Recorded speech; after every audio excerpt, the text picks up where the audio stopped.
வணக்கம் நேயர்களே. At present பார்த்தீங்க அப்படின்னா ரெய்னி சீசன் தான் வந்து இருந்துட்டு இருக்கு. ஸோ இந்த டைம்ல வந்து நிறைய மலேரியா, டெங்கு இந்த மாதிரியான ஃபீவர்லாம் ஸ்ப்ரெட் ஆகிறதுக்கான வாய்ப்பு ரொம்பவே அதிகம். ஸோ சம்மந்தமே இல்லாமல் ஏன் இதெல்லாம் சொல்கிறேன்னு யோசிக்கிறீங்களா?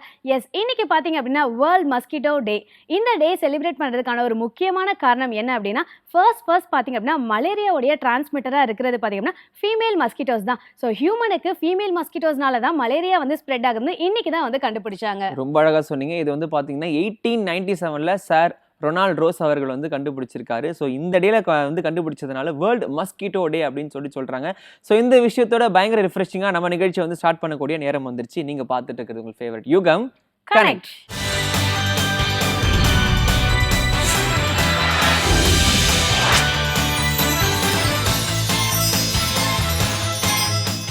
ஸோ பயங்கர எக்ஸைட்டிங்கான டிஷ் செய்யக்கூடிய கிருத்திகா ராதாகிருஷ்ணன் அவர்கள் வந்து இன்னைக்கு கிருத்திகாஸ் கிச்சனில் எந்த மாதிரி டிஷ் வந்து செய்ய போகிறாங்க?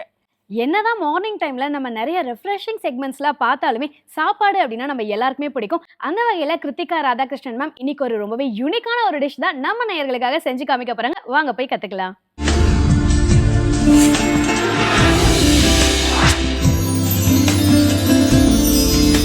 Hi hello and welcome to Kiruthika's kitchen. இன்னைக்கு நம்ம பார்க்க போகிறது வந்து கோவக்காய் சட்னி.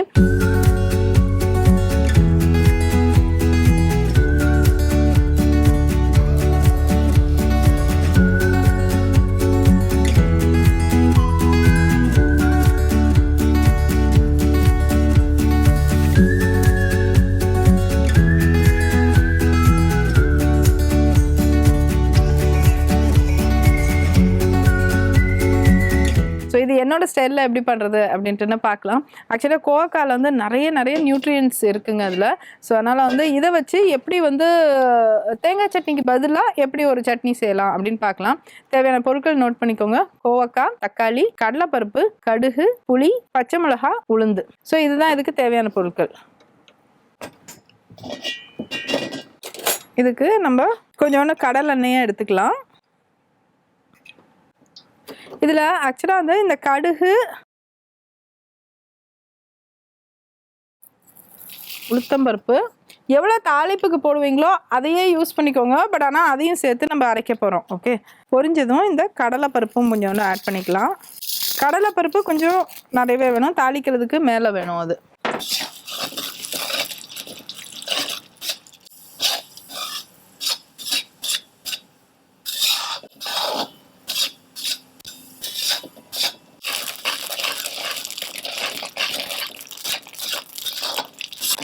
ஓகே, இது வந்து நல்ல ஒரு கோல்டன் ப்ரௌனாக வந்தோடனே கொஞ்சோண்டு ஃபயரை இது பண்ணிவிட்டு புளியை போட்டுருங்க.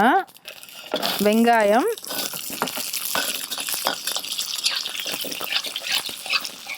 அதுக்கப்புறம் கோவக்காய்,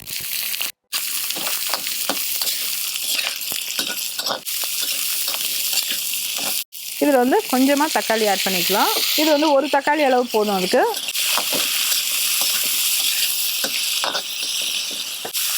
திருப்பி நல்லா ஹை ஹீட்டில் வச்சுக்கோங்க. காரத்துக்கு வந்து பச்சை மிளகாய் கொஞ்சம், வரமிளகாய் கொஞ்சம் ஆட் பண்ணிக்கலாம்.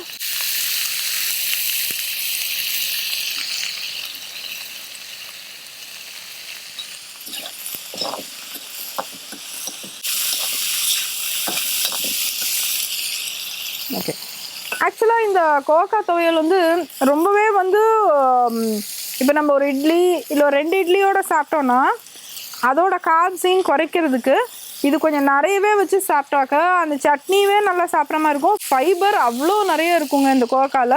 இதை வந்து இங்கிலீஷில் ஐவி கோட் அப்படின்ட்டுன்னு சொல்லுவாங்க. ஸோ இது வந்து ஆக்சுவலாக இதை மைக்ரோவேவ்லேயும் செய்யலாம், அடுப்புலையும் செய்யலாம். அவ்வளோ ஈஸியாக செய்யக்கூடிய ஒரு ரொம்ப வெர்சடைல் வெஜிடபிள் இது. இதுக்குன்னு ஒரு தனித்துவம், தனி டேஸ்ட்டு அந்த மாதிரிலாம் எதுவும் இல்லை. ஸோ நீங்கள் எதில் இதை ஆட் பண்ணாலும் அது ரொம்ப அழகாக அது பிளெண்ட் ஆயிரும். ஈவன் தோசையில் டாப்பிங்ஸ் மாதிரி போடணுன்னா கூட ரொம்ப தின் ஸ்லைஸஸாக போட்டு நல்லா 2 பக்கம் பெரட்டி ஊத்தப்பம் மாதிரி போட்டிங்கன்னா ரொம்ப சூப்பராக இருக்கும், டிஃப்ரெண்ட்டாகவும் இருக்கும் அது. ஓகே, கொஞ்சம் சால்ட் ஆட் பண்ணிடலாம்.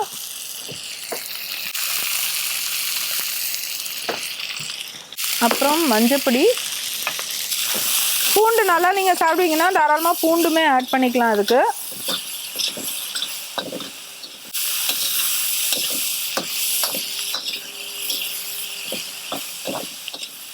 ஸோ இதை ஆஃப் பண்ணிவிட்டு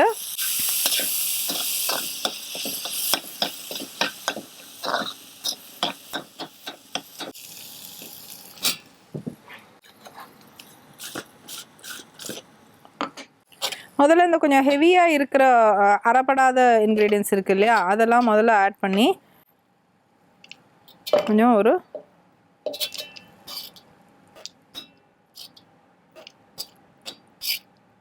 அதுக்குள்ளே இது நல்லா கூல் ஆகிக்கும்.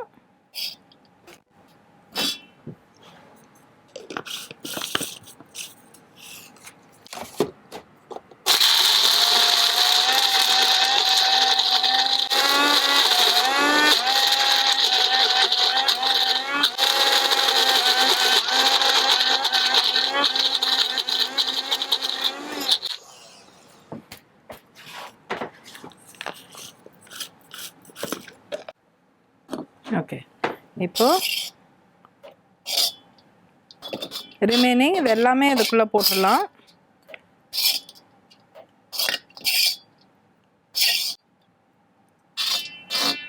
ஸோ இந்த கடுகு எல்லாமே அரைக்கும் போது ரொம்ப டிஃப்ரெண்ட் அண்ட் யூனிக் டேஸ்ட்டாக வரும். ப்ளஸ் இது வந்து நம்மளுக்கு வேலை ரொம்ப ஈஸியாகவும் ஒன் பார்ட் மீல் மாதிரி ரொம்ப அழகாக இது ஆகும். நம்மளுக்கு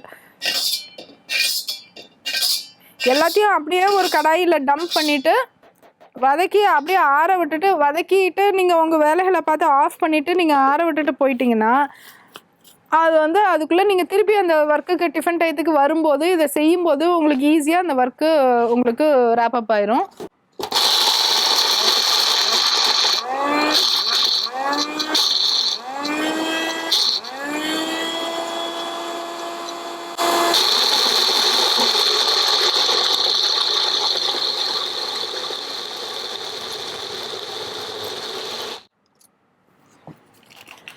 இப்போ பாருங்கன்னா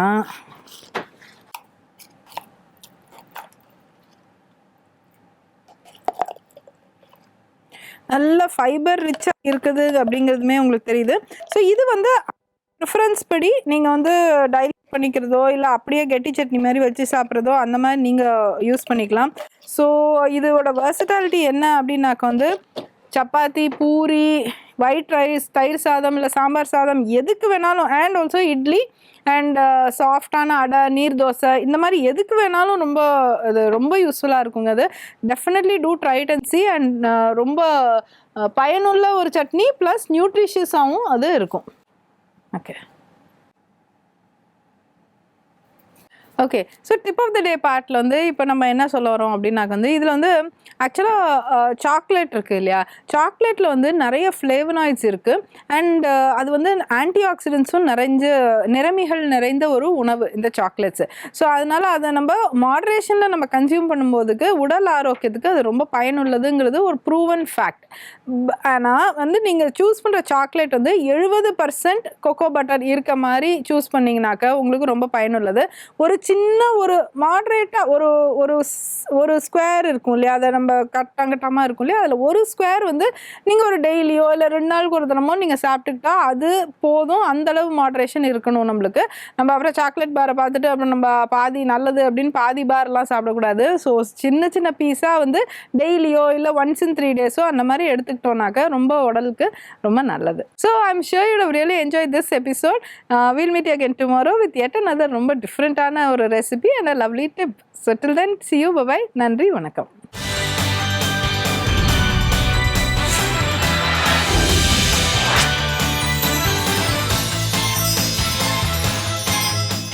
இனியவை இன்றில் தொடர்ந்து பார்த்தீங்கன்னா விமன் பேஸ்ட் டிப்ஸ் வந்து நிறைய விஷயங்கள் சொல்லுவாங்க உஷா நந்தினி அவர்கள். இன்னைக்கு அந்த மாதிரி டிப் எதனா சொல்கிறாங்களா? எஸ், பெரும்பாலான பெண்கள் பாதிக்கப்படுற ஒரு விஷயம்னா இந்த PCOS, PCOD. ஸோ இந்த மாதிரியான ஹார்மோன் ரிலேட்டட் இஷ்யூஸ்க்கான சொல்யூஷன்ஸ் தொடர்ந்து அவங்க நிறையவே ஷேர் பண்ணிட்டு வராங்க. அந்த வகையில் இன்னைக்கு ரொம்பவே ஒரு யூஸ்ஃபுல்லான டிப் தான் ஷேர் பண்ண போகிறாங்க. வாங்க போய் தெரிஞ்சுக்கலாம்.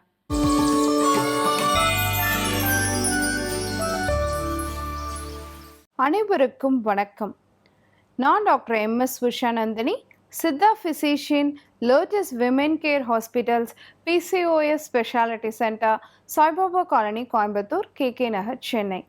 இனியவை இன்று நிகழ்ச்சியில் தொடர்ந்து நம்ம பெண்கள் சார்ந்த பல ஆரோக்கிய குறிப்புகளை பார்த்துட்டே பாருங்க. அந்த வகையில் இன்னைக்கு நம்ம சொல்லக்கூடியது, நிறைய பெண்கள் வந்து இன்னைக்கு உடல் இழைக்கணும் அப்படின்னு சொன்னால் ஓட்ஸ் நிறையா எடுத்துக்கிறாங்க இல்லைங்களா? இந்த ஓட்ஸ் வந்து நல்லதா கெட்டதா, எடுத்துக்கலாமா எடுத்துக்கூடாதா, நிறைய பெண்கள் என்கிட்ட கேட்டுட்டு இருந்தாங்க. ஸோ அதற்கான ஒரு பதிவாகத்தான் நம்ம இதை சொல்கிறோம். ஸோ ஓட்ஸ் எடுத்துக்கலாமா அப்படின்னு கேட்டிங்கன்னா, முதல்ல ஓட்ஸ் அப்படின்னா என்னன்னு கேட்டிங்கன்னா, இதுவும் ஒரு தானிய வகை தான். இதில் வந்து ரா ஓட்ஸ் அப்படின்னு சொல்கிறோம். முதல் வகை ரா ஓட்ஸ்னால் என்ன தெரியுங்களா? கதிர்களோடு நமக்கு இருக்கக்கூடியது. இப்போ நெற்கதிர்லாம் நம்ம பார்க்குறோம் இல்லையா? அந்த மாதிரி கதிர்களோடு நமக்கு இருக்கக்கூடியதை வந்து ரா ஓட்ஸ்ன்னு சொல்கிறோம். இதை எந்த கடைகள்லையுமே நம்மளால் பார்க்க முடியாது. இது முதல் வகை. ரெண்டாவது வகை பார்த்தீங்கன்னா ஹோல் ஓட்ஸ் அப்படின்னு சொல்கிறோம். ஹோல் ஓட்ஸ்னால் முழுமையான ஓட்ஸ் அப்படின்னு நம்ம எடுத்துக்கலாம். இது எப்படி இருக்கும்னா, கோதுமை மாதிரி ஒரு பயிர் வகையில் இருக்கும். இதில் வந்து தவிடெல்லாம் நீக்கி நல்லா வந்து பாலிஷ்டாக வச்சுருப்பாங்க. இது வந்து ஹோல் ஓட்ஸ் அப்படின்னு சொல்கிறோம். இது கடைகளில் நம்மளால் பார்க்க முடியும். ஃபாரின் கண்ட்ரீஸில் இதை ஒரு அரிசி மாதிரி குக் பண்ணி சாப்பிடக்கூடிய ஒரு தானியமாகவே இருக்குது. அடுத்து வந்து பார்த்தோம் அப்படின்னு சொன்னால் ஸ்டீல் கட் ஓட்ஸ் அப்படின்னு சொல்கிறோம். ஸ்டீல் கட் ஓட்ஸ்னால் என்னென்னா, ஸ்டீல் மாதிரி ஒரு டிவைஸ் வச்சு ஓட்ஸை வந்து குருணை மாதிரி கட் பண்ணி வைக்கிறது. இது வந்து பார்த்திங்க அப்படின்னு சொன்னால் இதில் எந்த விதமான மாற்றங்களோ இல்லை மதிப்பு கூட்ட விஷயங்களோ நடக்காது. ஜஸ்ட் வந்து ஓட்ஸை குட்டி குட்டி குருணை மாதிரி கட் பண்ணி குட்டி குட்டி ஸ்மால் பீசஸாக வச்சுருப்பாங்க. இது ஹெல்தியான ஒரு ப்ரொபோர்ஷனாக தான் சொல்கிறாங்க. இதை வந்து ஐரிஷ் ஓட் மீல் அப்படின்னு சொல்கிறாங்க. அதுக்கு அடுத்து பார்த்தோம்னா ஸ்டோன் கட் ஓட்ஸ் அப்படின்னு சொல்கிறாங்க. இது வந்து ஸ்காட்டிஷ் ஓட் மீல் அப்படின்னு சொல்கிறாங்க. இது வந்து நம்ம எப்படி ஸ்டீல் வச்சு குருணையாக ரெகுலர் ஷேப்பில் கட் பண்ணியிருக்காங்களோ, அதுவே வந்து ஸ்டோன்ஸ் வச்சு ஒரு இர்ரெகுலர் ஷேப்பில் இது கட் ஆகிருக்கும். இதுலேயும் எந்த விதமான மதிப்பு கூட்டப்பட்ட விஷயங்களும் நடக்காது. இதுவும் ஒரு ஹெல்தியான ஒரு ஓட்ஸாகத்தான் சொல்லப்படுது. அடுத்து பார்த்தோன்னா இதே ஓட்ஸை வந்து ஆவியில் வேக வச்சு அதை வந்து பதனம் பண்ணி அதை வந்து அவல் மாதிரி மாற்றிடுறாங்க. ஸோ இந்த மாதிரி நம்ம பாவனம் பண்ணின ஒரு ஓட்ஸை மதிப்பு கூட்டப்பட்ட ஒரு விஷயத்தை தான் நம்ம வந்து ரோல்டு ஓட்ஸ் அப்படின்னு சொல்கிறோம். இதை வந்து பார்த்திங்கன்னா ரெகுலர் ஓட்ஸ்ன்னு சொல்கிறாங்க. ஏன்னா இந்த அவல் வந்து கொஞ்சம் திக்காக இருக்கும். இந்த இடத்துல இதை மதிப்பு கூட்டுறதுக்காக இதில் க்ளூட்டன் சேர்க்கப்படுது அப்படின்னும் சொல்லப்படுது. அடுத்த விஷயம் பார்த்தீங்கன்னா, இதுவே வந்து நம்ம இன்னைக்கு செய்யக்கூடிய இன்ஸ்டன்ட் ஓட்ஸாக இருக்குது. இன்ஸ்டன்ட் ஓட்ஸுங்கிறது சாதாரண ஓட்ஸோடைய அவல் தான், வேறு எதுவுமே கிடையாது. ஆனால் இது ரொம்ப சன்னமாக இருக்கும். டக்குன்னு சுடு தண்ணியில் போட்டால் கூட நமக்கு அப்படியே பாயில் ஆகிடும், வெந்துடும். ஸோ இது வந்து பார்த்திங்க அப்படின்னு சொன்னால் லாஸ்ட்டாக நம்ம சொல்லக்கூடியது. ஆனால் இதில் வந்து நார்ச்சத்து இருந்தாலுமே கூட ரொம்ப சீக்கிரமாக செரிமானம் ஆகிறதுனால இதுக்கு வந்து ஹை கிளைசிமிக் இண்டெக்ஸ் இருக்கிறதா சொல்லப்படுது. இப்போ நம்ம ஸ்டோன் கட் ஓட்ஸோ இல்லை ஸ்டீல் கட் ஓட்ஸோ நம்ம சொல்லும் பொழுது கிளைசிமிக் இண்டெக்ஸ் குறைவு. இதுவே நம்ம அவளாக மாற்றி அதுவும் இன்ஸ்டன்ட் ஓட்ஸாக நம்ம எடுக்கும் பொழுது அதனோட கிளைசிமிக் இண்டெக்ஸ் கூட அப்படிங்கிறதும் மருத்துவ உலகம் சொல்லுது. இந்த மாதிரி ஓட்ஸில் விதவிதமாக அவல்கள் கிடைச்சாலும் அதே ஓட்ஸை மாவாகவும் பயன்படுத்துகிறாங்க. கேக் பேக் பண்ணுறதுக்கு, பிஸ்கெட்ஸ் பண்ணுறதுக்கு, இதுக்கு எல்லாமும் ஓட்ஸ் மாவாகவும் யூஸ் பண்ணுறாங்க. ஸோ இத்தனை வகையில் நமக்கு ஓட்ஸ் கிடைக்குது அப்படிங்கிறத முதல்ல நம்ம தெரிஞ்சுக்கணும். ஸோ ஓட்ஸ் வாங்கும் பொழுது இத்தனை விஷயங்களை நம்ம அந்த கவரில் பார்க்கணும் அப்படிங்கிறத தெரிஞ்சுக்கணும். இந்த ஓட்ஸில் வந்து பீட்டா குளுக்கன்ஸ் அப்படிங்கிற சத்துப்பொருள் இருக்குது. இதனால் நம்ம நிறைய காய்கறி கீரைகள் எடுத்து சேர்த்து நம்ம ஒரு ஓட்ஸ் எடுக்கிறோம் அப்படிங்கும் பொழுது கண்டிப்பாக இருதய இரத்த நாளங்களில் அடைப்பு ஏற்படாமல் தடுக்கக்கூடியதாக சொல்லப்படுது இந்த பீட்டா குளுக்கன்ஸுங்கிற சத்துப்பொருள். அதே மாதிரி கொலஸ்ட்ராலை குறைக்கக்கூடிய தன்மை உடையதாகவும் இருக்குது. லோ கிளைசிமிக் இண்டெக்ஸாக நம்ம காய்கறி சேர்த்து சாப்பிடும் பொழுது இந்த ஓட்ஸை மாற்றி சாப்பிட்டோம் அப்படின்னு சொன்னால் உடல் எடை குறைக்கிறதுக்கும் சப்போர்ட்டிவாக இருக்கிறதா சொல்லப்படுது. சர்க்கரை நோயாளிகள் இதே ஓட்ஸை வந்து உப்மா, தோசை அந்த மாதிரி நிறைய வெஜிடபிள்ஸோடு சேர்த்து சாப்பிடும் பொழுது அவங்க சர்க்கரையோடைய அளவும் ஈஸியாக கட்டுப்பாட்டுக்கு வர ஆரம்பிக்குது. இதில் இருக்கக்கூடிய வைட்டமின் இ சத்து ஒவ்வொரு செல்களையும் புதுப்பிக்கக்கூடிய தன்மை உடையதாகவும் ஆக்சிஜனேற்ற தன்மை, ஆன்டி ஆக்சிடென்ட் ப்ராப்பர்ட்டி இருக்கக்கூடியதாகவும் சொல்லப்படுது. பட் இதில் கெடுதி இருக்கா ஓட்ஸில் அப்படின்னு கேட்டிங்கன்னா கண்டிப்பாக இருக்குங்க. ஏன்னா அதில் இருக்கக்கூடிய ஃபைட்டேட்ஸ் அப்படின்னு ஒரு சத்துப்பொருள் இருக்குது. இந்த ஃபைட்டேட்ஸுங்கிறது சத்துப்பொருள் தான். நம்மளோட முழுமையான பருப்பு தானியங்களில் நிறைய இந்த ஃபைட்டேட்ஸ் இருக்குது. ஆனால் நம்ம அதை கழுவி யூஸ் பண்ணுறோம் அப்படிங்கும் பொழுது அந்த ஃபைட்டேட்ஸ் வந்து கம்மியாகுது. இன்றைக்குமே ஃபாரின் கண்ட்ரீஸில் என்ன சொல்கிறாங்கன்னா, ஓட்ஸ் வாங்கிட்டு வந்து கொஞ்ச நேரம் ஊற வச்சுட்டு அதுக்கப்புறம் நம்ம எடுத்து யூஸ் பண்ணும் பொழுது அதிலிருந்து இந்த ஃபைட்டேட்ஸுங்கிற அளவு வந்து குறையும் அப்படின்னு சொல்லப்படுது. ஏன் இந்த ஃபைட்டேட்ஸை குறைக்கணும் அப்படின்னு சொல்லி கேட்டிங்கன்னா, நம்ம உண்ணக்கூடிய உணவில் இருக்கக்கூடிய முழுமையான சத்து பொருட்கள், உயிர் சத்து பொருட்கள் உறிஞ்சுவதை தடுக்கக்கூடிய தன்மை உடையதாக இருக்கிறது இந்த ஃபைட்டேட்ஸ். அப்போ இந்த ஃபைட்டேட்ஸ் ஓட்ஸில் நிறைய இருக்கும் பொழுது, குடல் சார்ந்த பிரச்சனை இருக்கக்கூடியவங்க எடுக்கும் பொழுது colitis, ulcerative colitis, IPS, irritable Powell syndrome மாதிரியான குடல் அலர்ஜி நோய்கள் இருக்கக்கூடியவங்க இந்த ஓட்ஸ் எடுக்கும் பொழுது கண்டிப்பாக அவங்களுக்கு தொந்தரவு பண்ணுறதுக்கான வாய்ப்பு இருக்குது. அடுத்து பார்த்தோன்னா குளூட்டன். நார்மலாகவே ஓட்ஸில் வந்து தனிப்பட்ட ஓட்ஸில் எந்த குளூட்டனும் கிடையாது. ஆனால் ஓட்ஸை ஒரு மதிப்பு கூட்டப்பட்ட பொருளாக மாற்றும் பொழுது அந்த ப்ராசஸில் குளூட்டன் ஆட் ஆகுது. அப்படிங்கிறதுனால யாருக்கெல்லாம் குடல் அலர்ஜி நோய்கள் இருக்குதோ அவங்க வந்து கண்டிப்பாக ஓட்ஸ் எடுக்கக்கூடாது அப்படிங்கிறத தெரிஞ்சுக்கணும். அது மட்டும் இல்லாமல் இதில் ஏவ்னின் அப்படிங்கிற ஒரு கெமிக்கல் இருக்குது. அந்த ஃபைட்டோகெமிக்கல் தான் அது. அந்த ஓட்ஸ்லேயே கலந்து இருக்கக்கூடியது. இதை எடுக்கும் பொழுது நிறைய பேருக்கு அலர்ஜி சம்பந்தமான பிரச்சனைகளும் தோல் சம்பந்தமான பிரச்சனைகளும் வரதுக்கு வாய்ப்பு இருக்குது. நம்ம பாட்டுக்கு டெய்லி ஓட்ஸ் சாப்பிட்டுட்டு இருப்போம், நமக்கு ஸ்கின் ப்ராப்ளம் சால்வே ஆகாது. ஆனால் என்ன காரணம்னு தெரியாமல் மருந்துகளை மாற்றிக்கிட்டு இருப்போம். ஒரு பக்கம் நோய் குறைக்கிறதுக்கு மருந்து சாப்பிட்டுட்டு இன்னொரு பக்கம் நோய் கூட்டுறதுக்கு உணவு எடுத்துகிட்டு இருப்போம். அந்த மாதிரி இல்லாமல் கவனித்து பார்த்தோம் அப்படின்னு சொன்னால், ஒருவேளை நமக்கு அந்த ஓட்ஸ்னால அலர்ஜியாக இருந்தாலும் நமக்கு ஸ்கின் ப்ராப்ளம் குறையாமல் இருக்கிறதுக்கு வாய்ப்பு இருக்குது. ஸோ ஓட்ஸ் எடுக்கக்கூடாதுங்கிறதுக்கான காரணம் யாருக்கெல்லாம் இருக்குது அப்படிங்கிறத பற்றியும் சொல்லலாம், யாரெல்லாம் எடுத்துக்கலாம் அப்படிங்கிறத பற்றியும் சொல்லியிருக்கோம். ஆனால் ஓட்ஸ் எடுக்கும் பொழுது தனியான ஒரு தானியமாக எடுக்காமல் அது ஒரு ஹோல் மீலாக ஒரு கொஞ்சம் புரோட்டீன் அதோட சேர்த்து, சுண்டல் சேர்த்து, அதோட கொஞ்சம் காய்கறிகள் நிறையா சேர்த்து, கீரைகள் சேர்த்து எடுக்கும் பொழுது அந்த ஓட்ஸும் ஒரு ஆரோக்கியமான தானியமாக அமையும். அப்படி இல்லைங்கிற பட்சத்தில் அதுவே நமக்கு நோய்களை விழுவிக்கக்கூடியதாகவும் இருக்கும். அப்படிங்கிறத பற்றி நம்ம இன்னைக்கு தெரிஞ்சிட்ருப்போம். இதே மாதிரி இன்னொரு ஆரோக்கிய குறிப்போடு நான் உங்களை சந்திக்கிறேன். இயற்கையோடு இணைவோம், ஆரோக்கியமாக இருப்போம், ஆனந்தமாக வாழ்வோம். நன்றி, வணக்கம்.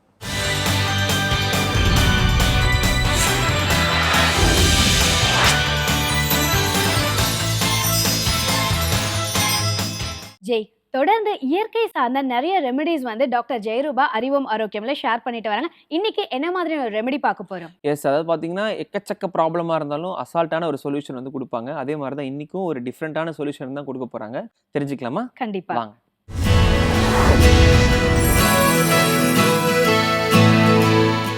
அறிவும் ஆரோக்கியம் நேயர்கள் அனைவருக்கும் அன்பான வணக்கம். நான் ஸ்ரீவர்மா மருத்துவமனையிலிருந்து மருத்துவர் ஜெயரூபா. இந்த நாள் இனிய நாளாகவே என்னுடைய மனமார்ந்த வாழ்த்துக்களும் பிரார்த்தனைகளும். இன்னைக்கு சர்க்கரை வியாதினால பாதிக்கப்படக்கூடிய நபர்களுக்கு ரொம்ப நாளா சர்க்கரை வந்து கட்டுப்பாட்டுக்குள்ள இல்லாமலோ இல்லை வந்து சர்க்கரை நோயினால ரொம்ப நாள் பாதிக்கப்படும் பொழுது அவங்களுடைய நரம்புகள் பாதிக்கப்பட்டு உண்டாகக்கூடிய டயபெட்டிக் நியூரோபதி, அதாவது அவங்களுடைய கை கால்களில் வந்து எரிச்சல் உண்டாகிறது, மரத்து போகிறது, இந்த மாதிரியான ஒரு நிலை. இது எதனால உண்டாகுது? இதை சரி செய்யக்கூடிய ஒரு கஷாயம் எப்படி தயாரிக்கிறது, என்னென்ன உணவு வகைகள்லாம் நம்ம எடுத்துக்கலாம், அதை பற்றி தான் நம்ம இன்றைக்கி பார்க்க இருக்கிறோம். முதல்ல இந்த டயபெட்டிக் நியூரோபதின்னு சொல்லக்கூடியது நமக்கு கை கால்களில் எரிச்சல் உண்டாக்கும். ஸோ இந்த நிலை எதனால் உருவாகுது அப்படின்னா, தொடர்ந்து சர்க்கரையோட அளவு வந்து ரத்தத்தில் அதிகமாக இருக்கும் பொழுது அது வந்து நரம்புகளுக்கு இடையில உண்டாகக்கூடிய சிக்னல்ஸை வந்து பிளாக் பண்ணும். ஒரு நரம்பும் இன்னொரு நரம்பும் வந்து கெமிக்கல் மீடியேட்டர்ஸ் மூலமாக, அதாவது நியூரோ டிரான்ஸ்மிட்டர்ஸ் அப்படின்னு நம்ம சொல்லுவோம், அந்த மாதிரி நியூரோ டிரான்ஸ்மிட்டர்ஸ் மூலமாக தான் வந்து அதனுடைய அந்த சமிக்கைகள் எல்லாமே கடத்தப்படும். ஆனால் நமக்கு சர்க்கரையோட அளவு வந்து அதிகமாக இருக்கிற பொழுது இந்த மாதிரியான நியூரோ டிரான்ஸ்மிட்டரோட அளவில் வந்து பாதிப்பு உண்டாகுது அப்படிங்கிறதெல்லாம் ஆராய்ச்சிகள் மூலமாக சொல்கிறாங்க. ஸோ அதனால் நரம்புகளுக்கும் முழுமையான ஒரு சத்துக்களும் கிடைக்காம, அதே சமயத்தில் அந்த ப்ராப்பரான அந்த சிக்னலிங் இல்லாததுனால அதனுடைய செயல்திறன் வந்து கம்மியாகுது. அடுத்ததாக நம்மளுடைய நரம்புகளுக்கும் வந்து இரத்த ஓட்டம் வந்து இருக்கும். ஸோ அந்த மாதிரியான இரத்த ஓட்டம் வந்து தடைப்படக்கூடிய சமயங்களில் இந்த நரம்புகளுடைய அந்த ஆக்சிஜன் ப்ராப்பராக அதுக்கு சப்ளை ஆகாமல், நியூட்ரிஷன் கிடைக்காம இல்லாமல் அதனுடைய செயல்திறன் வந்து கம்மியாகுது. அதனால தான் நமக்கு கால்கள் பகுதியில் ஆரம்பித்து கொஞ்சம் கொஞ்சமாக மேலே வருது. ஏன்னா அந்த ரத்த ஓட்டம் வந்து கீழ்ப்பகுதியில் தான் ரொம்பவே கம்மியாக இருக்கும். ஸோ அதனால தான் இந்த பாதிப்புகள் வந்து தொடர்ந்து அதிகமாக இருக்குது. அதே மாதிரி சர்க்கரை நோயாளிகளுக்கு உடம்புல வந்து ஒரு வீக்கம் இருக்கும். அதாவது இன்ஃப்ளமேஷன் நம்ம சொல்லுவோம். இந்த மாதிரி செல்களில் உண்டாகக்கூடிய வீக்கம் நரம்புகளுக்கு அழுத்தத்தை கொடுக்கும் பொழுது அதனாலையும் நரம்புகள் பாதிக்கப்படுது. ஸோ இந்த மாதிரி நரம்புகள் வந்து பாதிக்கப்படும் பொழுது நம்ம ரொம்ப காமனாக பார்க்கக்கூடியது 2 வகையான நரம்பு பாதிப்புகள். ஒன்று வந்து பார்த்திங்கன்னா பெரிஃபரல் நியூரோபதின்னு நம்ம சொல்லுவோம். பெரிஃபரல் அப்படின்னா நம்மளுடைய கால்கள்ல இருந்து ஆரம்பித்து முதல்ல உள்ளங்கால்களில் வந்து ஒரு எரிச்சல் உண்டாகும். அதே மாதிரி மரத்து போகக்கூடிய தன்மை, சின்ன சின்ன ஊசி குத்துற மாதிரியான ஒரு உணர்வு, கால்களை எங்கே வைக்கிறோம், நம்ம ஏதாவது வந்து ஒரு கல் மேலே வைக்கிறோமா இல்லை ஒரு சூடான பொருள் மேலே வைக்கிறோமா அப்படிங்கிற ஒரு உணர்வே வந்து நமக்கு இருக்காது. ஸோ அந்த மாதிரி முதல்ல கால்களில் வந்து ஸ்டார்ட் ஆகி கொஞ்சம் கொஞ்சமாக முழங்கால் வரைக்கும் வந்து வரும். அதுக்கப்புறமா நடுத்தொடை வரைக்கும் வந்த பிறகு நமக்கு கைகளில் வந்து அது ஸ்டார்ட் ஆக ஆரம்பிக்கும். ஸோ இந்த மாதிரி நம்ம உடம்போட வெளிப்பகுதியில் உண்டாகக்கூடிய நரம்பு அழுத்தத்துக்கு வந்து பெரிஃபரல் நியூரோபதி அப்படின்னு நம்ம சொல்லுவோம். அதே மாதிரி அட்டானமிக் நர்வஸ் சிஸ்டம் அப்படிங்கிறது நம்ம உடம்புல வந்து தானியங்கி நரம்பு மண்டலம், அதாவது நம்முடைய செரிமானம், இதய துடிப்பு, இந்த மாதிரி உடம்புக்குள்ள தானாகவே நடக்கக்கூடிய அந்த செயல்முறைகளை வந்து கட்டுப்படுத்தக்கூடியது. ஸோ அந்த சிஸ்டம், அதாவது அட்டானமிக் நர்வஸ் சிஸ்டத்தில் வந்து பாதிக்கப்படும் பொழுது செரிமான கோளாறுகள் உண்டாகும். நீங்கள் சாப்பிடக்கூடிய உணவு செரிமானம் ஆகிறதுக்கு ரொம்ப டைம் எடுத்துக்கும். 3 மணி நேரத்தில் வந்து செரிக்க வேண்டிய உணவு 6 மணி நேரம் ஆகும். கொஞ்சம் சாப்பிட்டாலும் வயிறு உப்புசமாகும். இதை வந்து கேஸ்ட்ரோபாரசிஸ் அப்படிங்கிற ஒரு கண்டிஷன் நம்ம சொல்லுவோம். அதே மாதிரி உங்களுடைய இதய துடிப்புலையும் வந்து மாற்றங்கள் வந்து உண்டாகலாம். அதிகப்படியான இதய துடிப்போ இல்லை வந்து குறைவான இதய துடிப்பு, இந்த மாதிரி அதில் வந்து மாற்றங்கள் வந்து உண்டாகலாம். ஸோ இந்த மாதிரி நம்மளுடைய உடம்போட உள்ளுறுப்புகளையும் வந்து பாதிக்க ஆரம்பிக்கும். இது இல்லாமல் ஒரு சிலருக்கு வந்து பார்த்திங்கன்னா ஒரு குறிப்பிட்ட நரம்புகள் மட்டும் வந்து பாதிக்கப்படும். ஸோ அந்த மாதிரி இருக்கக்கூடிய சமயங்களில் அந்த நரம்பு எந்த இடத்துல பாதிப்பை உண்டாக்கியிருக்கோ, ஃபார் எக்ஸாம்பிள் ஒரு சயாட்டிகா பெயின் இருக்குது அப்படின்னா அதனுடைய தீவிரம் வந்து அதிகமாகலாம். அதே மாதிரி தான் வந்து ப்ராக்சிமல் நியூரோபதி அப்படின்னு நம்ம சொல்லுவோம். நம்முடைய இடுப்பு பகுதி, தொடைப்பகுதி, இந்த இடத்துல இருக்கக்கூடிய நரம்புகளில் மட்டுமே வந்து பாதிப்பு உண்டாக்கி ஒரு மரத்து போகக்கூடிய தன்மை, சின்ன சின்ன எறும்பு ஊறுற மாதிரியான ஒரு உணர்வு உண்டாகிறது, இந்த மாதிரியான ஒரு சிம்டம்ஸை வந்து உருவாக்கலாம். ஸோ இந்த ஒரு கண்டிஷன் உங்களுக்கு இருக்குது அப்படின்னா அதற்கு முதல்ல உங்களுடைய சர்க்கரையை வந்து கட்டுப்பாட்டுக்குள்ளே கொண்டு வரக்கூடிய விஷயங்களை நீங்கள் ஃபாலோ பண்ணணும். அதே மாதிரி உங்கள் உடம்புக்கு நல்ல ஆன்டி ஆக்சிடென்ட் தன்மையை கொடுக்கக்கூடிய உணவுப் பொருட்களையும் மருந்து வகைகளையும் மூலிகைகளையும் வந்து எடுத்துக்கிறது நல்லது. இந்த பிரிட்ஜி கஷாயம் தயாரிக்கிறதுக்கு தேவையான பொருட்கள் என்னங்கிறத பார்க்கலாம். முதல்ல காய்ந்த பேரீச்சை. ஸோ இது வந்து நார்மலாக கிடைக்கக்கூடிய அந்த பேரீச்சை கிடையாது. இது நல்லா வந்து ட்ரையாக இருக்கக்கூடிய அந்த பேரீச்சை. அது கூட வந்து திராட்சை, அதாவது கருப்பு திராட்சை விதைகளோடு இருந்ததுன்னா இன்னும் சிறப்பு. கூடவே வந்து நம்ம வால்நட் வந்து சேர்த்துக்கலாம். நெருஞ்சில், அது கூட நிலப்பனை கிழங்கு. இந்த நிலப்பனை கிழங்கு நாட்டு மருந்து கடைகளில் வந்து கிடைக்கும். ஸோ இந்த அதாவது நெருஞ்சில், அதே மாதிரி வந்து காய்ந்த பேரீச்சை, இது எல்லாமே வந்து நமக்கு நரம்புகளுக்கு தேவையான அந்த சத்துக்களை வந்து கொடுக்கக்கூடியது. அது மட்டும் இல்லாமல் ஒரு பெஸ்ட் ஆன்டி ஆக்சிடென்ட்டும் கூட. கூடவே இந்த நிலப்பனை கிழங்கு அப்படிங்கிறது சித்த மருத்துவத்தில் நரம்புகளை வந்து பலப்படுத்துறதுக்காக சொல்லக்கூடிய ஒரு மூலிகை. ஸோ இது நரம்புகளுக்கு தேவையான அந்த சத்து பொருட்களை வந்து கொடுக்கும். ஸோ அதன் மூலமாக நரம்புகளை வந்து பலப்படுத்த முடியும். கூடவே வால்நட், இந்த வால்நட்டில் வந்து ஒமேகா 3 ஃபேட்டி ஆசிட்ஸ் அதிகமாக இருக்கிறதுனால அது வந்து நரம்புகளை வந்து ஸ்ட்ரென்தன் பண்ணக்கூடிய ஒரு தன்மை வந்து இருக்கும். இந்த வால்நட் அப்படிங்கிறது ஒமேகா 3 ஃபேட்டி ஆசிட்ஸ் அதிகமாக இருக்கிறதுனால நரம்புகளை பலப்படுத்தக்கூடிய தன்மை இருக்கும். ஸோ இந்த நரம்புகளோடைய செயல்திறனை அதிகப்படுத்தக்கூடிய பிரிட்ஜி கஷாயம் எப்படி தயாரிக்கணுங்கிறது இப்போ நம்ம பார்க்கலாம். சர்க்கரை நோயினால் நரம்புகளில் உண்டாகக்கூடிய பாதிப்பு, இதை சரி செய்யக்கூடிய பிரிட்ஜி கஷாயத்துக்கு தேவையான பொருட்கள்ங்கிறத பார்த்துடலாம். கருப்பு திராட்சை விதைகளோடு இருந்தால் ரொம்பவே நல்லது. கூடவே வந்து வால்நட், நெருஞ்சில், ட்ரை கிரேப்ஸ், அதாவது வந்து இந்த கிரேப்ஸ் வந்து நல்லா ட்ரையாக இருக்கும், இனிப்பு தன்மை வந்து கம்மியாக இருக்கும். கூடவே வந்து நிலப்பனை கிழங்கு, இந்த நிலப்பனை கிழங்கோட பவுடர் வந்து நம்ம வந்து எடுத்திருக்கோம். ஸோ இது எல்லாத்தையும் நம்ம ட்ரை ஆக்கி சூர்ணமாக்கி வச்சுருக்கோம். ஸோ இந்த சூர்ணத்தை வச்சு நம்ம வந்து கஷாயம் எப்படி செய்யணுங்கிறத பார்க்கலாம். ஒரு 150 ml தண்ணீர் வந்து நம்ம சேர்த்துக்கலாம். இந்த தண்ணி லைட்டாக வந்து சூடான பிறகு நம்ம ஒரு 5 கிராம் அளவுக்கு கஷாய சூர்ணத்தை வந்து நம்ம சேர்த்துக்கலாம். ஸோ இப்போ கஷாயம் நல்லா வந்து கொதிச்சு, ஸோ 4ல் 1 பாகமாக நல்லா வந்து குறைஞ்சிருச்சு. ஸோ இந்த மாதிரி சூர்ணம் பண்ணுறதுக்கு பதிலாக நம்ம கருப்பு திராட்சை, அதே மாதிரி வந்து இந்த காய்ந்த பேரீச்சை, இது எல்லாத்தையுமே வந்து நைட்டில் ஊற வச்சுட்டு காலையில் நீங்கள் அது கூட நெருஞ்சில் ப்ளஸ் வந்து நம்ம நிலப்பனை கிழங்கு இதெல்லாம் வந்து சேர்த்துட்டு, அதே மாதிரி வால்நட்டும் சேர்த்துட்டு நம்ம வந்து கஷாயம் மாதிரி பண்ணிக்கலாம். இப்போ இந்த கஷாயம் ரெடி ஆகிடுச்சு. இதை வந்து நம்ம வடிகட்டிடலாம்.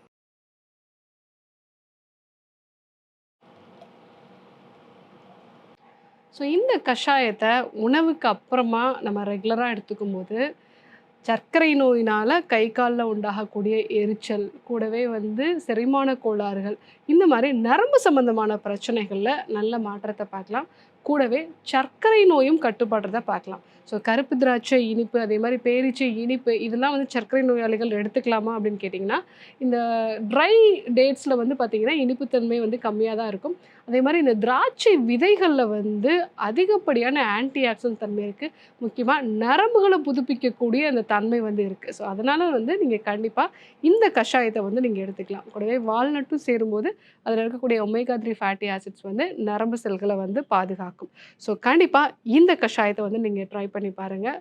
ட்ரை பண்ணி பார்த்துட்டு எப்படி இருக்குன்னு சொல்லுங்கள். இன்னைக்கு சர்க்கரை வியாதியினால் பாதிக்கப்பட்டவங்களுக்கு நரம்புகளில் உண்டாகக்கூடிய அழுத்தம், இதனால் கை காலில் உண்டாகக்கூடிய எரிச்சல், இதை சரி செய்கிறதுக்கான ஒரு கஷாயம் எப்படி தயாரிக்குன்னு நம்ம பார்த்தோம். ஸோ இந்த கஷாயம் நீங்கள் ரெகுலராகவே உணவுக்கு அப்புறமா நீங்கள் எடுத்துக்கலாம். ஸோ அந்த மாதிரி எடுத்துக்கும் போது உங்களுடைய நரம்புகள் பலப்படும்.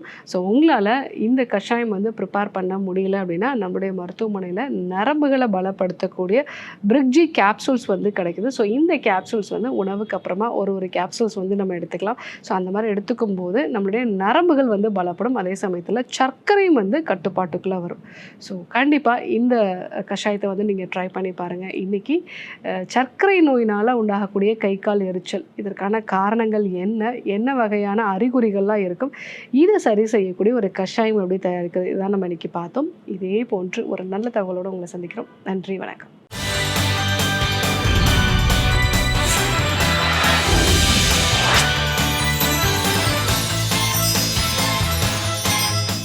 ஆஷி, நிறைய துறைகளில் பார்த்துருப்பீங்க, பயங்கர ஹார்ட் ஒர்க்கிங் பர்சனாக நிறைய பேர் இருப்பாங்க. ஆனால் ஒரு ஹார்ட் ஒர்க்கை தாண்டி ஒரு சின்ன ஒரு லக் ஃபேக்டர் இருக்கணும் அப்படின்னு சொல்லிட்டு நிறைய பேர் சொல்லுவாங்க. ஒரு சில பேருக்கு லக் இருக்கும்போது அவங்க உச்சத்துக்கு போவாங்க. ஸோ இந்த கதைகளை நம்ம கேட்டிருப்போம். ஸோ லக் அண்ட் அன்லக் இதை வச்சு ஏதோ ஒரு கதை சொல்ல போகிறாங்க அப்படின்னு சொல்லி நான் கேள்விப்பட்டேன். என்ன கதை அது?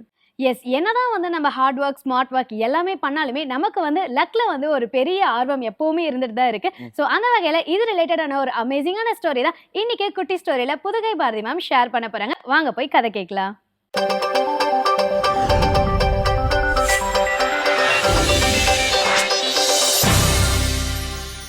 புதுயுகம் நேயர்கள் எல்லாருக்கும் அன்பான வணக்கம். இது குட்டி ஸ்டோரி. பொதுவாக லக்கி அன்லக்கி அப்படின்னு சொல்கிறது உண்டு. ஒன்று அதிர்ஷ்டம் இருக்கும், இல்லைன்னா துரதிர்ஷ்டம் இருக்கும். இது ரெண்டும் சேர்ந்து எல்லா மனிதர்களுக்கும் எல்லா நேரத்துலையும் ஒன்றா வந்துடாது. ஆனால் நம்ம கதையில் இன்னைக்கு பார்க்க போகிற ஹீரோ ஒருத்தருக்கு ரெண்டும் ஒன்றாவே ஒரே நேரத்திலேயே நிறைய முறை வந்திருக்கு அப்படின்னா அது ஆச்சரியமான விஷயம் தானே.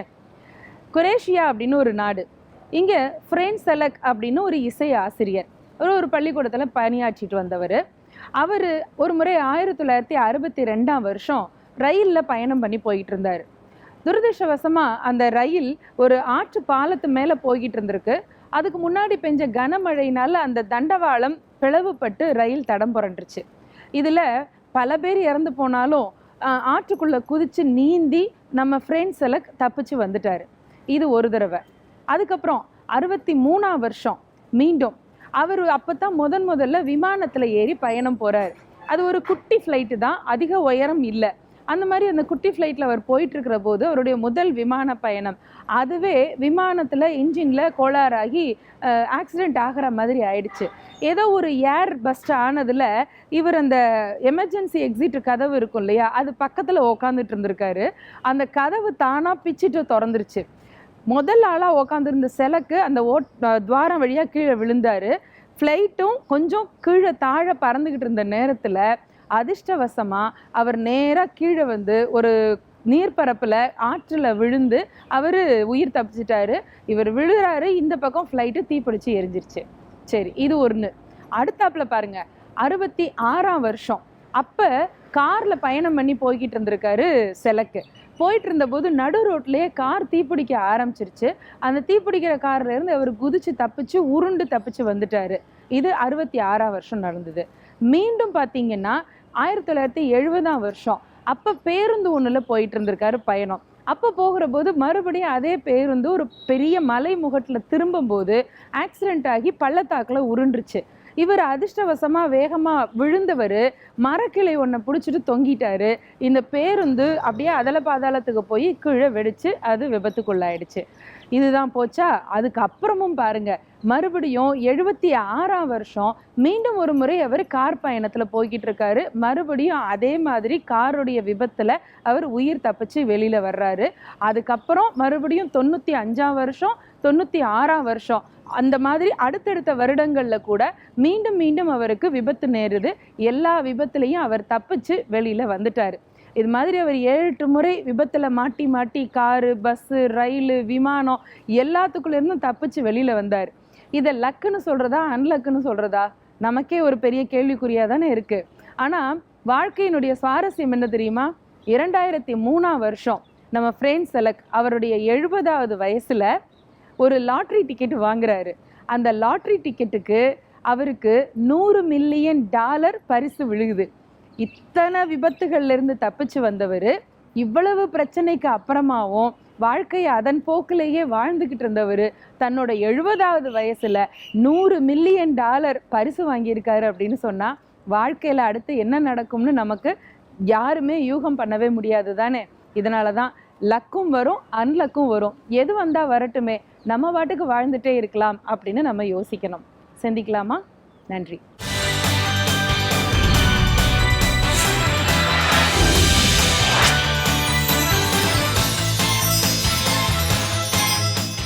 ஜெய், தொடர்ந்து பார்த்தீங்க அப்படின்னா 2024 பட்ஜெட் ரிலேட்டடாக நிறைய இன்ஃபர்மேஷன்ஸ் வந்து டாக்டர் கௌரி அவர்கள் ரிஸ்கோமீட்டரில் ஷேர் பண்ணிட்டு வராங்க. ஸோ இன்னைக்கு என்ன இன்ஃபர்மேஷன் ஷேர் பண்ண போகிறாங்க? இன்ஃப்ராஸ்ட்ரக்சருக்காக வந்து என்னெல்லாம் பட்ஜெட் வந்து ஒதுக்கியிருக்காங்க, அந்த விஷயத்தில் வந்து என்னெல்லாம் இருக்குது அப்படின்றது வந்து நமக்கு நிறைய விஷயங்கள் தெரியாது. ஆனால் அதை வந்து அவங்க ரொம்ப கிளியராக வந்து சொல்லி நமக்கு புரிய வைக்க போகிறாங்க. தெரிஞ்சுக்கலாமா? கண்டிப்பாக வாங்க.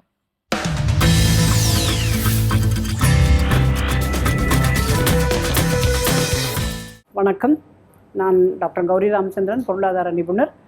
இன்றைக்கு உள்கட்டமைப்பு என்று சொல்லக்கூடிய இன்ஃப்ராஸ்ட்ரக்சர் டெவலப்மெண்ட், இது ஒரு நம் நாட்டோட பொருளாதாரத்தை தூக்கி மேலே கொண்டு போய் வச்சிருக்குன்னு சொன்னால் மிகையாகாது. ஏனென்றால் நம்ம இதோடைய பொருளாதாரத்துக்கு ஒரு முக்கியமான ஒரு நாடு ஒரு நன்கு முன்னேறி இருக்குன்னு பார்க்கும்பொழுது அங்கே உள்ள உள்கட்டமைப்புகள் நல்லா இருக்கணும். அது வந்து ட்ரெயின் சர்வீசஸ், ரோட் சர்வீசஸ், எந்த விதமான அந்த உள்கட்டமைப்பு எந்த நாடுகளில் நல்லா இருக்கோ அது ரொம்ப டெவலப்டு கண்ட்ரி, அங்கே அந்த கண்ட்ரியில் அப்படி இருக்குன்னுலாம் நம்ம பேசுவோம். இந்த நம்ம நாட்டில் இந்த உள்கட்டமைப்போடைய சிறப்பான வளர்ச்சி எப்போ ஏற்பட்டதுன்னா கோவிடுக்கு அப்புறமா யாரும் ப்ரைவேட் இன்வெஸ்ட்மெண்ட் வரல. உலகத்துலேருந்து எல்லோரும் அவங்கவுங்க கண்ட்ரியில் கஷ்டப்படுறதுனால உலகத்துலேருந்து மற்ற டைரக்ட் இன்வெஸ்ட்மெண்ட்ஸும் கிடைக்கல. ஸோ இந்த மாதிரி இருக்கும்பொழுது கவர்மெண்ட் தான் இன்வெஸ்ட் பண்ணணும் அப்படிங்கிற ஒரு கட்டாயத்துக்கு தள்ளப்பட்ட பொழுது கவர்மெண்ட் வந்து ரொம்ப முனைப்பாக உள்கட்டமைப்பில் கான்சென்ட்ரேட் பண்ணி கடந்த 4 வருடங்களாக உள்கட்டமைப்பில் எல்லா இடங்களிலும் பார்த்திங்கன்னா அவ்வளோ ஒரு பியூட்டிஃபுல் ரோட்ஸ். நீங்கள் யாரெல்லாம் ட்ராவல் பண்ணுறதுக்கு ஆசைப்படுறீங்களோ கண்டிப்பாக நம்ம இந்திய நாட்டையே பல்வேறு இடங்களில் இந்த ஸ்டேட் அந்த ஸ்டேட் நிலை எந்தெந்த ஸ்டேட் வேணாலும் போய் பாருங்கள், அது எல்லா ஸ்டேட்லேயுமே நல்ல இடங்களும் இருக்கும். ஆனால் இந்த all weather proof roads and national highways, corridors, இப்போ மும்பை, இப்போ நமக்கு சென்னையிலேருந்து பெங்களூர் காரிடார் ஒன்று போகுது. இந்த மாதிரி அந்த ஒரு வேரியஸ் காரிடார்ஸ்னு சொல்லும்பொழுது ஒரு பர்டிகுலர் சிட்டிலேருந்து ஒரு பெரிய சிட்டியை வந்து ஒரு தங்கு தடை இல்லாமல் வந்து பொருட்கள் ஒரு இடத்துலேருந்து இன்னொரு இடம் போகும்போது ஒரு பொருளாதார ரீதியாக ஒரு ரோடு நல்லா இருக்குது அப்படின்னா என்ன பெரிய வளர்ச்சின்னு பார்க்கலாம்.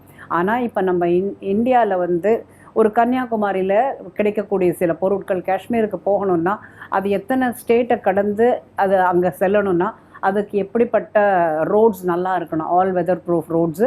ஸோ அந்த நேஷ்னல் ஹைவேஸ், அந்த எக்ஸ்பிரஸ் காரிடார்ஸ்னு இப்போ அதுக்கு பேர் வச்சு அங்கங்கே எக்ஸ்பிரஸ் காரிடார்ஸ்.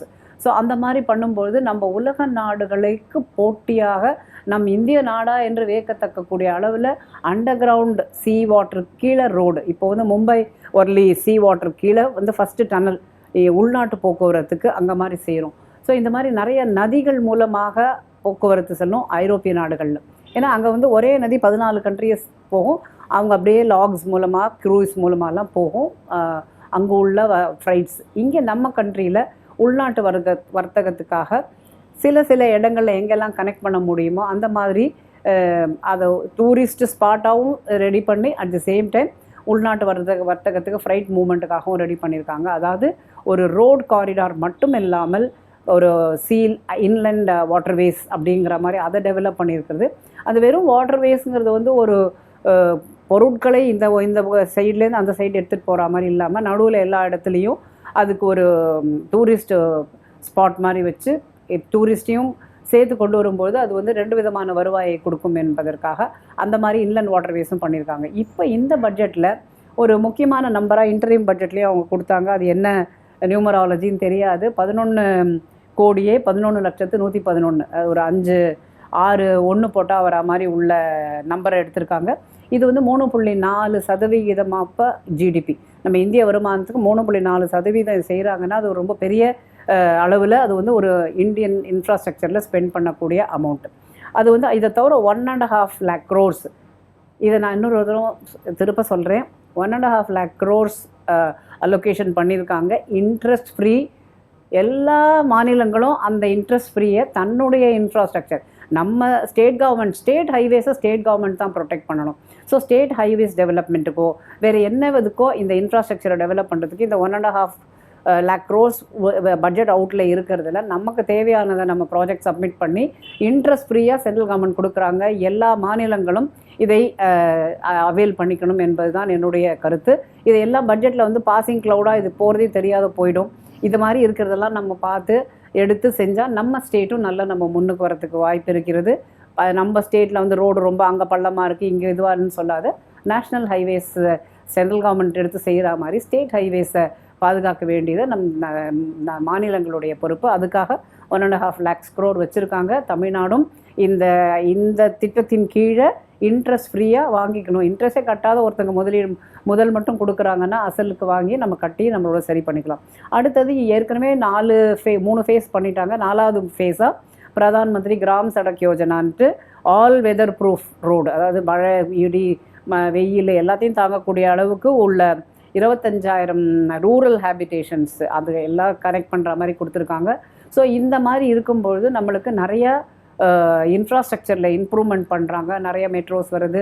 இப்போ வந்து மெகா லீவர்னு சொல்லக்கூடிய ஒரு மேக்னெட்டிக் லீவர் யூஸ் பண்ணக்கூடியதையும் கொண்டு வராங்க. ஸோ இந்த ஜாப்பனீஸ் டெக்னாலஜியோட வேறு சில தொழில்நுட்பங்களையும் சேர்த்து கொண்டு வரும்போது நம் நாடு இப்போ ஏற்கனவே சில பொருளாதாரத்தில் நம்ம முன்னேறி இருக்கோம். இதை பற்றி நம்ம விரிவாக வேறொரு எபிசோடில் பேசலாம். இந்த அளவு உள்கட்டமைப்பு வருடம் அதிகமாக அவங்க செய்யும் பொழுது இது நம்மளுடைய பொருளாதார மேக்ரோ எக்கனாமிக்ஸ் ஏதாவது அடிபடுமா என்பதையும் அடுத்த எபிசோடில் நம்ம பார்க்கலாம். இந்த அளவில் இந்த உள்கட்டமைப்புடைய சிறப்பை சொல்லி எல்லாரும் நம்ம அந்த development of the state and சென்ட்ரலோட நம்ம இந்திய பங்கு எவ்வளோ உள்ளது என்பதையும் தெரிந்து கொண்டதற்கு நன்றி.